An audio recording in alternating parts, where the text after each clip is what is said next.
Hello, family, and welcome back to the Explore the Extraordinary podcast. My name is Betty Guadagno, and today I am joined by Amber, and Amber is an evidential medium.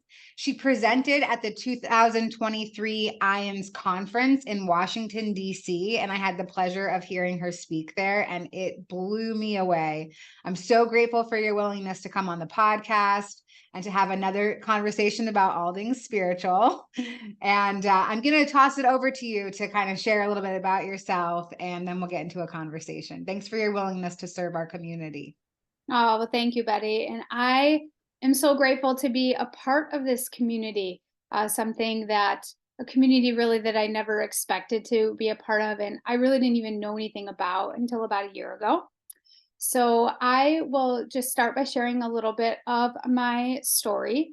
I am a wife, a mom, educational consultant, as a teacher for 15 years. And I had a spiritually transformative experience, which I now know is called a shared death experience, on November 1st of 2020 during my dad's passing. Although things really even began to happen months before that really were just extremely strong intuitions about things that I must do, but I didn't really get all of the behind the scenes that was happening in that moment. So when my dad was passing away, just to kind of briefly explain, I was holding his hand and really just thinking about how in this moment, even though he was unconscious and not talking anymore, he was still here. And in this moment, he was still my dad. Thinking about the future, days from now, years from now, was very painful. And of course, thinking about the past and the dad that I've always had was painful because he's no longer that person either. And so in that moment of complete presence, and I think it wasn't even by choice, it was just a moment of being able to escape the pain, because in the present he was still here. I was holding his hand, and I suddenly, of course, because my eyes were closed, saw swirls of purple kind of swirling in my mind's vision. And I felt a warmth encompass me from head to toe. And I remember thinking, oh, the sun must be coming in the window and just kind of playing tricks on me. But then, with full clarity, I felt an energy, and that was vocabulary I didn't really use before, but it was the only thing I could describe it as. It was like a whoosh, and it came in my back, and it really did circles right here around my heart center. Also, heart center not being a word that I used before, literally swirling around in circles. And I followed that feeling as it traveled to my shoulder, and it was so new, this experience, that I really had no time or room to judge it, because I've never experienced something like this in my life. So I really could only just be present with it.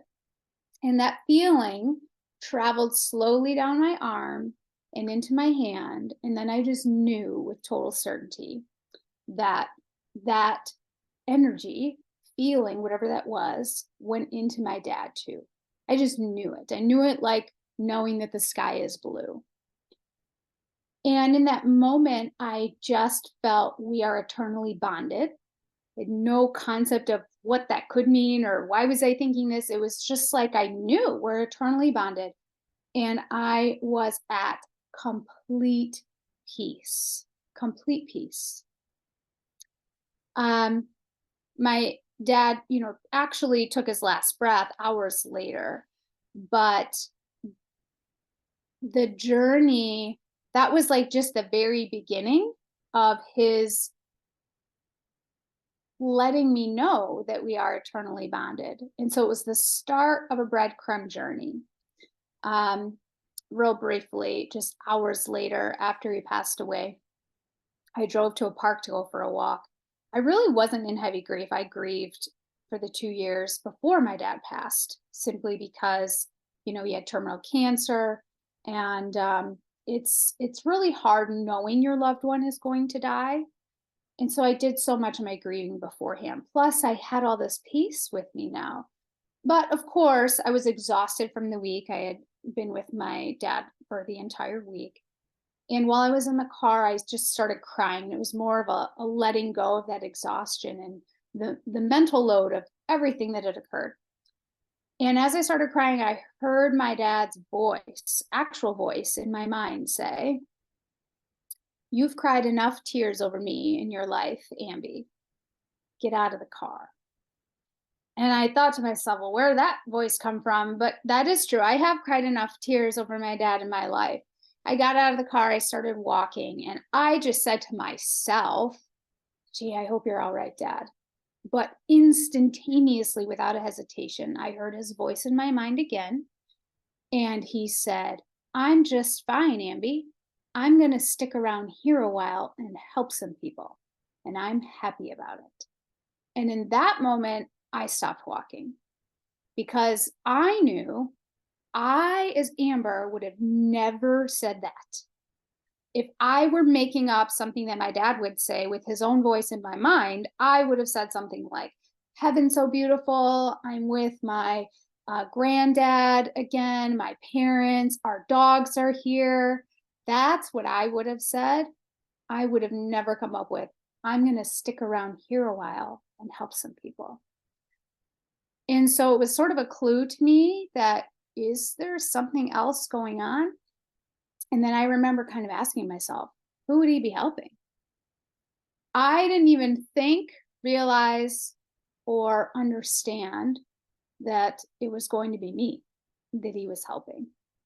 And that following year was really a journey of personal healing.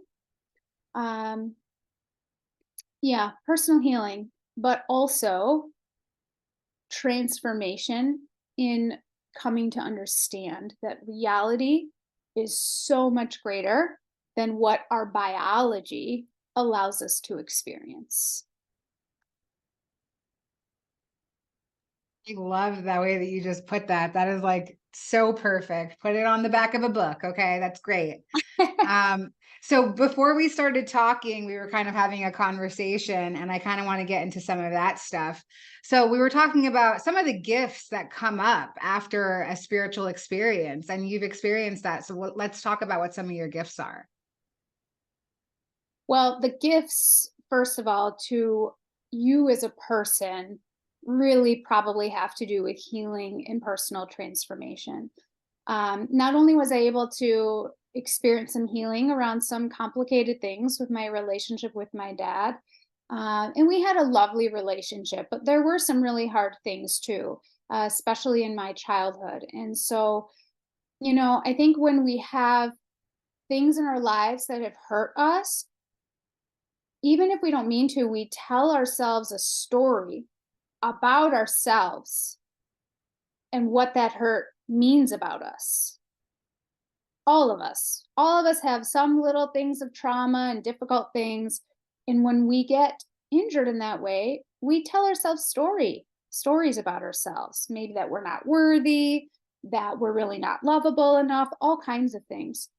And so on a personal level, I was able, through these experiences of grace, because that's really what they were, I was able to have some healing in that, expand my idea of forgiveness and so on and so forth.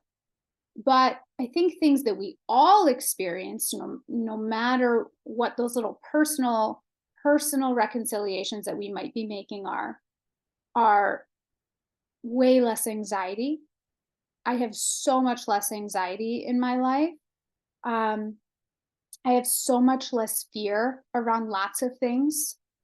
Definitely, I have no fear anymore of death. Of course, I want to be here. I have a son, and I'm looking forward to living a long, full life.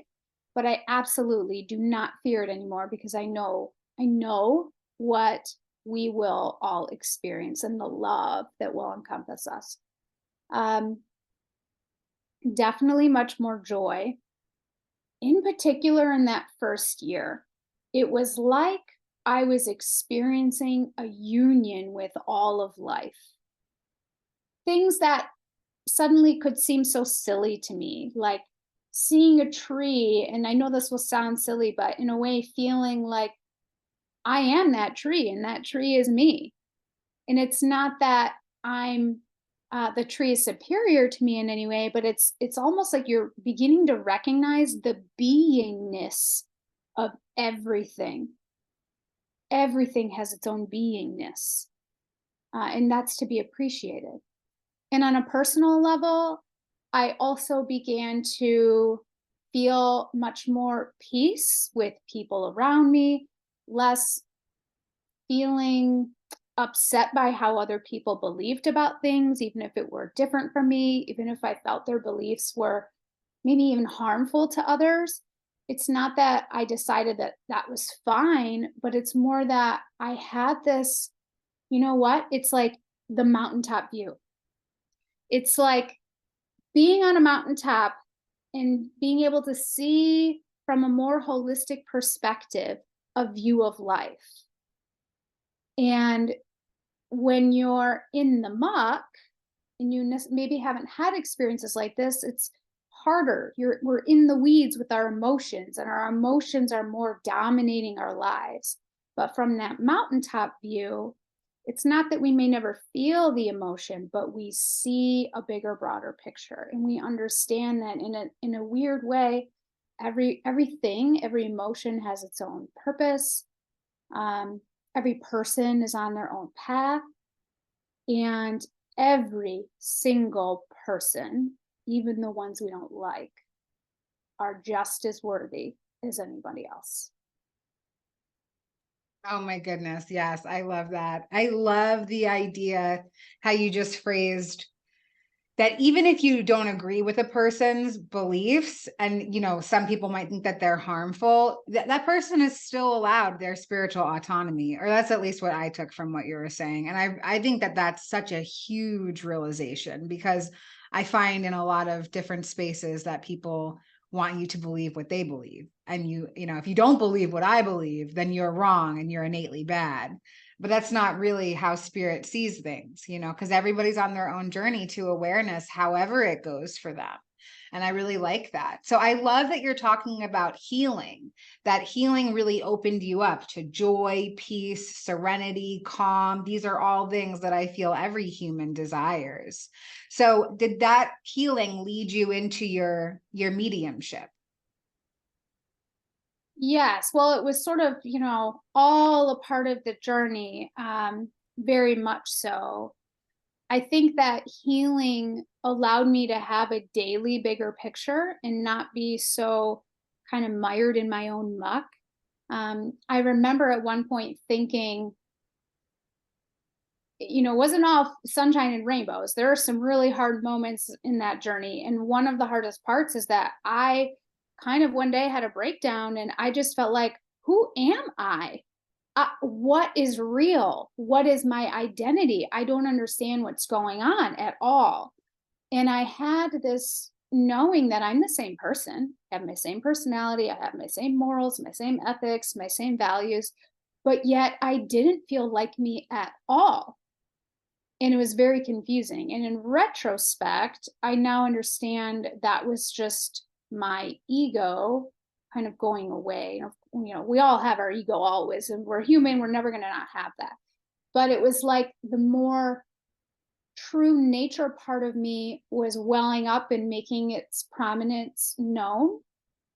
And that's something that most of us don't have an opportunity to experience. And so once we do, it can feel very jarring. You don't know what that is. Um, so that was a big piece of my identity falling away, in a way. And I think as a part of a result of that, my mediumship was able to blossom. Now, of course, I was having all of these after death communication experiences with my dad. And that was also a journey in and of itself. It was, a journey of believing he was really here. And sometimes that was like a roller coaster. I would believe because this thing that happened makes no other sense. How could I know that? For example, a real brief example, one evening I felt him, I could start to feel his presence. And as I just kind of tune into that, I heard him express that there was a personal joke between he and my mom, and it involved a mark on her behind. So it was funny because for him to give me something so intimate in a way and detailed, it would help me know I would not come up with that on my own, but also caused me to reach out to my mom and ask. So I just told her I had a dream about my dad. I didn't tell anyone for a while that I was having these experiences. And I asked her, and she started laughing. And yes, they did have this intimate joke. I won't go into detail with it here because she'll probably kill me when she hears this. So I'll have to stop there. But it was an intimate joke that they had about a mark on their behind. And so having little moments like that helped me know this is absolutely real.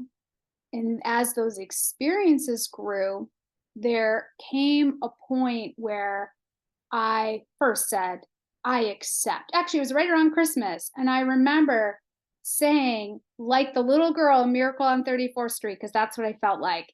It was finally just me saying, okay, I believe, I believe, I believe.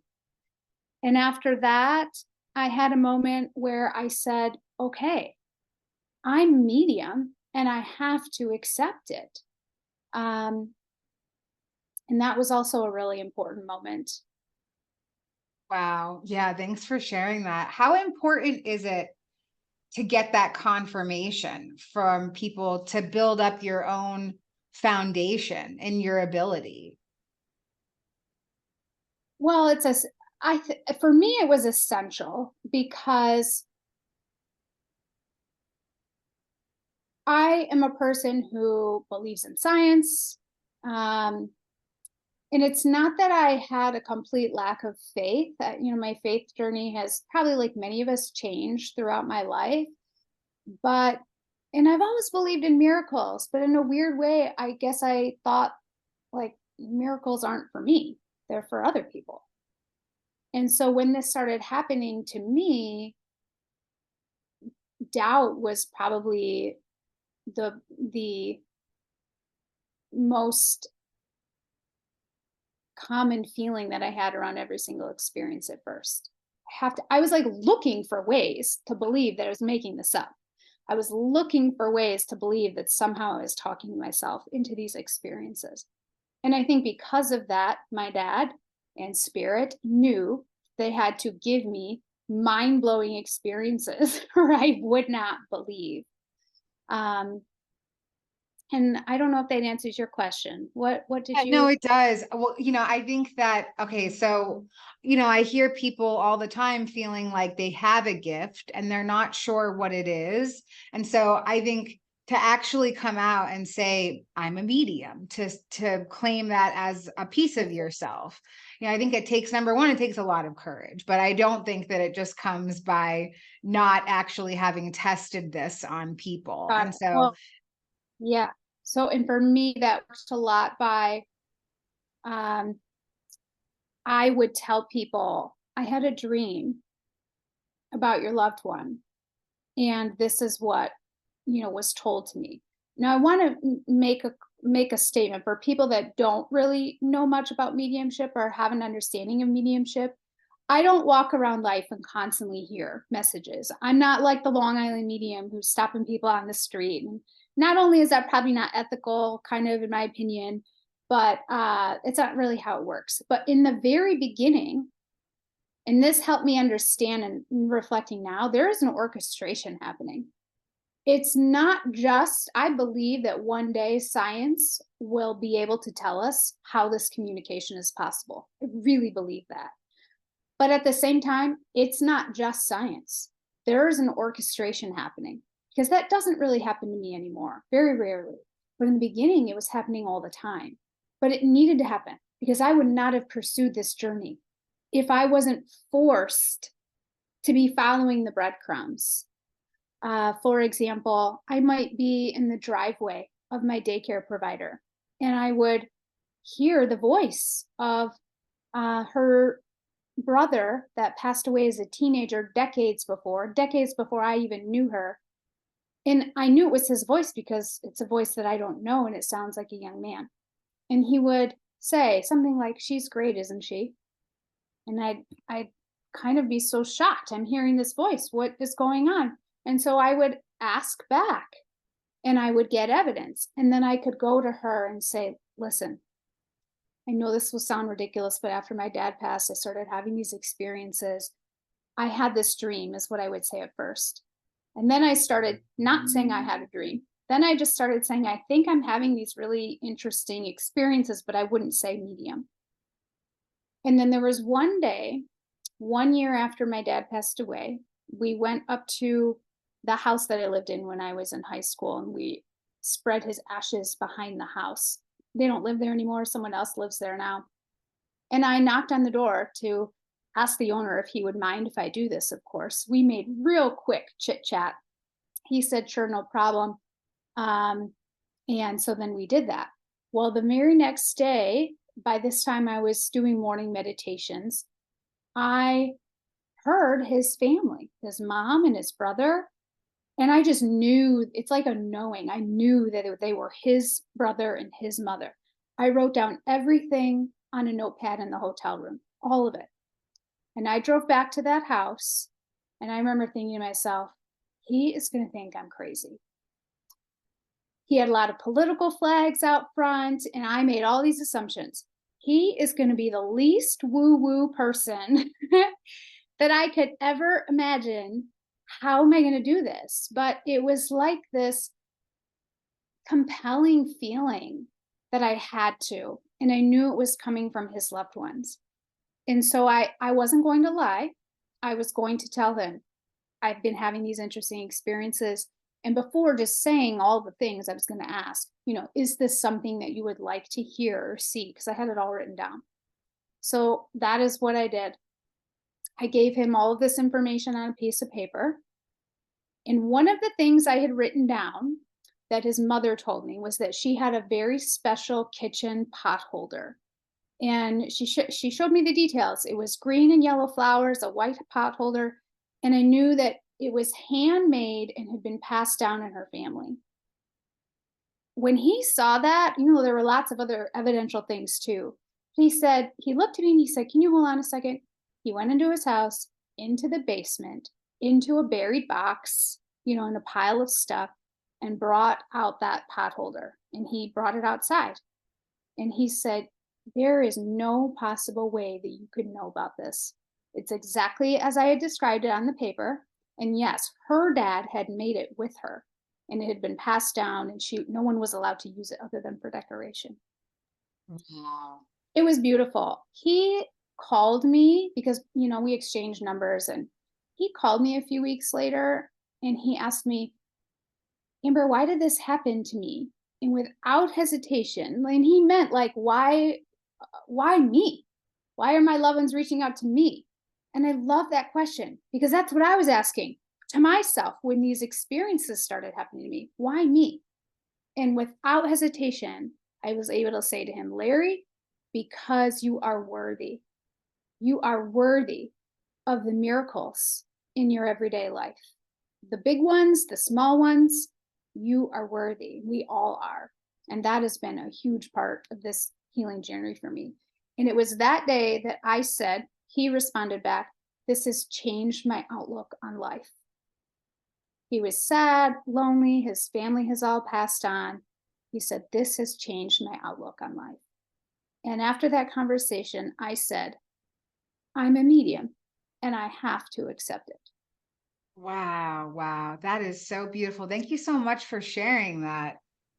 That is really, really powerful. Along with all the other amazing, powerful moments that you've had in this journey. And so before we pressed record, we were talking a little bit about the quote unquote spiritual closet and what it's like to feel like you can't come out and be your most authentic self for fear of judgment or people institutionalizing you or medicating you. And, I feel like now something has shifted in the collective and people are able to stand in their spiritual truth much firmer because you can find so many of us through the internet. You can connect with us online. And, you see that there's just tens of thousands of us. I mean, there's probably hundreds of thousands of us that are out there really standing in our truth. And you know what? The strangest thing to me about having this fear of coming out of the spiritual closet is like you forget all about your connection to the divine, and all of a sudden you're just your very human self, and you're very scared of other human beings, as opposed to kind of relying on that unconditional love and grace of something bigger than ourselves. So I kind of want to chat a little bit about what that journey has been like for you, coming out, quote unquote, coming out of the closet. Yeah. Well, it's still a journey for me in all vulnerability and truth sharing. Just in this last week, actually, I was saying to my husband yesterday, I started crying a little bit, and I said to him, "Why is this so hard for me all of a sudden?" Of course, it was really hard for me in the beginning. What are people going to think? And once again, I don't think if I didn't just believe with every ounce of my being that my dad was here standing right behind me and supporting me in this journey, I'm not sure I ever could have been so brave. But I knew he was, and I knew that, it was something that I had to share, and it's beautiful. That's the reason for sharing it, and helpful and healing. But just in these last couple weeks, it's kind of like I've had this slide down the roller coaster where I've suddenly been back to worrying. What are people thinking of me? And it's okay. I accept that people judge me. I really do, because I get it. I probably would judge someone too before all of these experiences. I wouldn't have completely written them off or anything, but I definitely would have kind of been judgmental about it a little bit. So I really get that. But I also think, and maybe this is just me and it's a personal thing, I don't know, but it's really hard when there are a lot of people that, of course, don't understand these experiences. And so they may think you are in a cult, starting a cult, joining a cult. As you said, really having some mental issues. The worst, probably just being a fraud. And I don't know if anyone that knows me thinks that per se, but I do know that there are people that my experiences make them uncomfortable. Others just outright don't believe it. They don't understand it, but they don't believe it. And again, that's okay. But it's hard. It is very much hard. So I think it's kind of a roller coaster journey. I don't know if I'll ever get to a completely freeing place about not being judged. I would like to. But I'm trying to remember that the reason I'm sharing all of this, the reason I'm doing mediumship, is because it's beautiful. It's love. That's what this is. It's healing for people. It provides a lot of hope. And then on a bigger picture, our biology dictates how we experience the world. It does not mean that's all there is. Like any other mammal, our biology dictates how we experience the world. It doesn't mean that's all there is. And I'm excited for science to dive more into these types of topics in the future decades. Yeah, I think that we're really close to proving them all wrong. No, I'm just kidding. I thank you for your courage to talk about how uncomfortable this is. I feel like, I always kind of ask the same questions of people because I'm actually very curious about what it's like to stand in your authentic truth. What has that journey been like for you? We have these spiritual experiences and they're awesome. And they're so noteworthy and they're worth sharing. And they come out into these beautiful stories for us to share, and they're digestible and they're interesting and people stay engaged. But there's a whole mountain of other experiences that are happening around that. Like you shared about your grief journey, you shared about coming into these gifts and the healing journey. And then also, how some people don't stay in our lives once we kind of level up into this next level of healing. And that's the way that it's felt for me, is that not everybody will ascend with me. Not everybody will come on to the next part of my journey with me. And so having radical acceptance around that has been such a huge part of my own healing journey as well.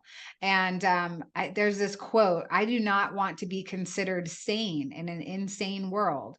When I look at the world around me, I don't want anybody to think that I'm normal, because this is not normal what's going on out there. The way that I live my life today, centered around spiritual community and spiritual experiences and being around other experiencers.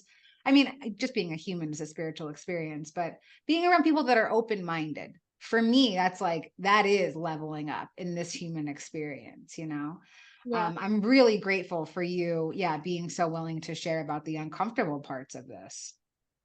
Well, I'm really glad we're having this conversation. And something that I've been thinking about a lot lately is, like we always say, don't talk about religion and politics, right?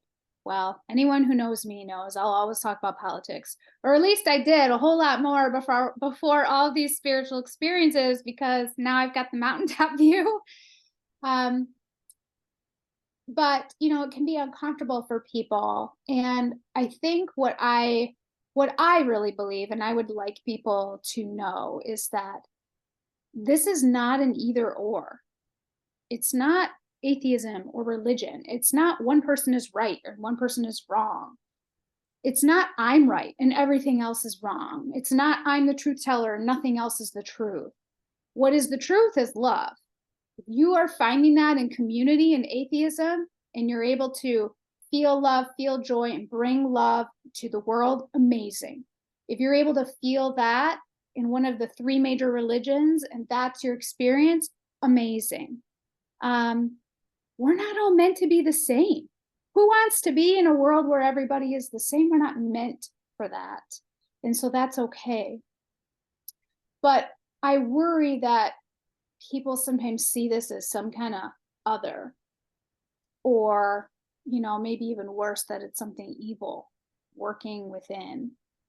And I gotta say, if it's evil, it's doing a whole lot of help and healing of people. And I'm not here saying everyone should believe this and this is the only way. That's not a part of this at all. I actually honor and appreciate everyone's personal journey. In mediumship, I've experienced over and over, there is no discrimination as to this love. Christian, Catholic, Buddhist, atheist, I've had people in my experiences of all of those things. That has nothing to do with any of this, really. It's really just love. That's what it is. And so that's what I hope for people to see about not only my journey, but yours and really this entire community. Love that. I'll sign up for your cult. Just kidding. No, I really love everything that you said. And I really appreciate you taking time out to come. Again, I love being able to connect with people authentically and sharing the other facets of this journey. Like, obviously, the spiritual experience, the shared death experience, experiencing the oneness, experiencing spirits, that stuff is all amazing. But yeah, there is still that very human experience that goes along with it. And that temperance between the two worlds can be really uncomfortable and rocky. And so I'm so glad that we have each other, that we have a community. And your links will be in the liner notes of this episode so that people can reach out to you, because I'm sure a lot of people are going to identify with what you're saying. I just want to see if there's anything else that you'd like to share to feel more complete about our time together today. Oh, well, that's a beautiful question. Thank you for sharing. I really want people to know, kind of going a little piggybacking off of what we were just saying, no matter who you are, you're not alone. None of us are alone. I've definitely learned that we think our thoughts are all our own, and they absolutely are not at all. There is no one that doesn't have support at the soul level. Even when we feel like we're completely alone. And if you don't mind, I'll just give a quick example of that. I had a moment in my journey where it's like I finally believed, okay, it's not just my dad. There's like a spirit team, and there's different people, and they're here to help you. For some reason, I believed that that was true for other people, but I just thought I can't have a spirit team, right? And it tells you a lot about our own healing and about how many of us have growth to do in knowing how worthy and loved we are of the same beauty as anybody else. But when I had this moment where I finally believed that, because the evidence, I couldn't deny what was kind of happening, I had this moment where I got really mad, actually. And I said, if this is real, and I believe it is, then why me? Like, there's so much terrible stuff happening in the world. I know, like any of us, I have my hurts and I carry those around, but I'm fine. Like, don't worry about me. What about all these other people? Or what about these one or two times in my life that were actually really horrifying? Where were you then? Why are you here now? Where were you then? Because that was kind of traumatic and brought stuff for me into my adulthood. And I was angry. I literally asked that in meditation aloud in a moment of anger. And I instantly heard back in my own voice and through my own thoughts, but of course it came with evidence later. I heard, we were there for you. We brought you peace when, and I kind of got flooded with this bad memory. We protected your heart when, and I kind of got flooded with this bad memory. And I thought about it and I realized, I remember actually suddenly garnering up some peace in that moment. And I look at who I am now, and I could say I understand how my heart was protected. So I think sometimes we don't understand how we're supported in our lives. And we think on a weird human level that being supported means bad stuff doesn't happen to you anymore. And that's just not a part of being human. But you are loved and encouraged and supported, even when you can't recognize it with your brain, but it's there. And the last thing I would share is that none of us have to prove anything. We are already whole, already divine, already worthy. Love that. Oh, wow. I could spark off into another 45-minute conversation, but I'm going to contain myself. Thank you so much for your willingness to come on and share so courageously. I really appreciate you. And all right, we'll see you next time. All right, thank you.